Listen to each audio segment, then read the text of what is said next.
Corona virus का संकट सबसे कठिन चुनौतियों में से एक है। टाटा समूह की कंपनियां हमेशा ऐसे समय में देश की जरूरत के साथ खड़ी हुई हैं। इस समय देश को हमारी ज्यादा जरूरत है।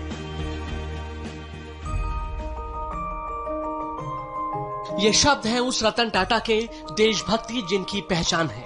ये प्रण है उस टाटा ग्रुप का जो भरोसे का दूसरा नाम है। देश पर आया संकट तो टाटा ग्रुप ने खोल दिया अपना खजाना और परोपकार की परंपरा का पालन करते हुए अपने हाथ मुल्क की मदद में आगे बढ़ा दिए।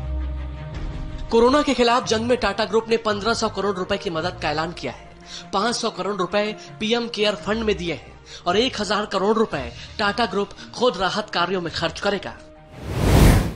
इसमें कोई शक नहीं है कि रतन टाटा हमारे देश में one of the most loved and admired personality में से एक है और एक रिमार्केबल बिजनेसमैन होने के साथ साथ वो एक बहुत अच्छे इंसान भी है, जो कि उन्होंने समय समय पर अपने फिलैंथ्रोपिक काम के द्वारा प्रूव भी किया है।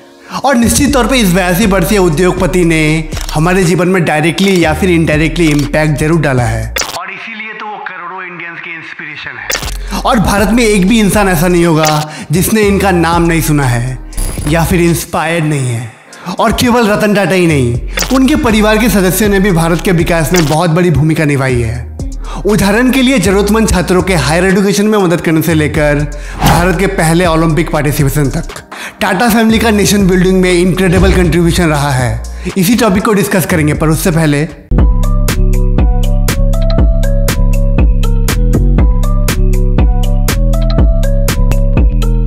व्हाट्स अप गाइस, मैं हूं Amit and welcome back to another video.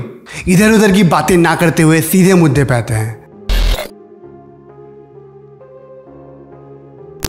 Jamshedji Tata, जो कि टाटा ग्रुप के फाउंडर है, currently across the world 31 companies run कर रही है। और भारत के फॉर्मर पीएम जवाहरलाल नेहरू ने उन्हें इंडस्ट्रियल वर्ल्ड का वन मैन प्लानिंग कमीशन कहकर संबोधित किया था। और जमशेदजी टाटा सिर्फ एक उद्योगपति नहीं थे, बल्कि एक देशभक्त और बहुत अच्छे इंसान भी थे। और उनका मानना था कि भारत को गरीबी से बाहर निकालने के लिए भारत के ही बेहतरीन दिमागों का यूज़ करना बहुत ज़रूरी है। और इसी कारण से उन्होंने 1892 में जे.एन. टाटा इंडोमेंट की स्थापना की, जो कि टाटा ग्रुप का शिक्षा के क्षेत्र में पहला योगदान था। और जमशेदजी टाटा ने भारत के यूथ पर उस समय निवेश किया जब भारत अंग्रेजों का गुलाम था। और टाटा फैमिली के इस इनिशिएटिव ने भारतीय छात्रों को बिना किसी धर्म जाति के परवाह करते हुए क्वालिटी एजुकेशन लेने का मौका दिया। सर दोआबजी टाटा जमशेदजी टाटा के बड़े बेटे थे। सर दोआबजी टाटा को न केवल उनके पिता का बिजनेस विरासत में मिली, बल्कि उनके पिता की सेल्फलेसनेस और समाज को वापस देने की क्वालिटीज भी मिली। On the other hand, Dorabji Tata का खेल के प्रति प्रेम उनके फिलैंथ्रोपिक एक्टिविटी से साफ पता चलता है। और उन्होंने ही 100 साल पहले भारत में इंडियन ओलंपिक मूवमेंट की शुरुआत की थी और 4 एथलीट और 2 रेसलर को फैसिलिटेट किया ताकि वे एंट्रेप ओलंपिक गेम में पार्टिसिपेट कर सके।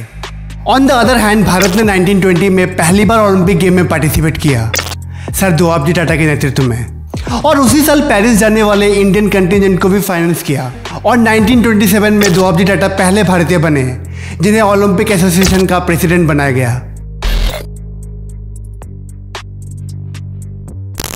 Indian industrialist J R D. टाटा, जिन्हें father of Indian civil aviation से भी संबोधित किया जाता है।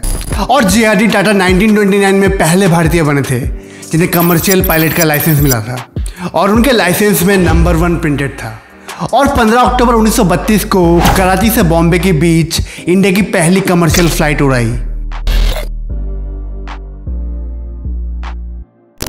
एक टाइम था जब इंडिया में ग्लोबलाइजेशन टोटली न्यू कॉन्सेप्ट था। तब रतन टाटा ने न केवल विदेशी कंपनी के एक्विजिशन से भारत को लीड किया, बल्कि बड़े बड़े बिजनेसमैन के माइंडसेट को चेंज करने में बड़ी भूमिका निभाई। सबसे पहले सन 2000 में टाटा टी ने ब्रिटिश टी कंपनी टेटली को एक्वायर कर लिया।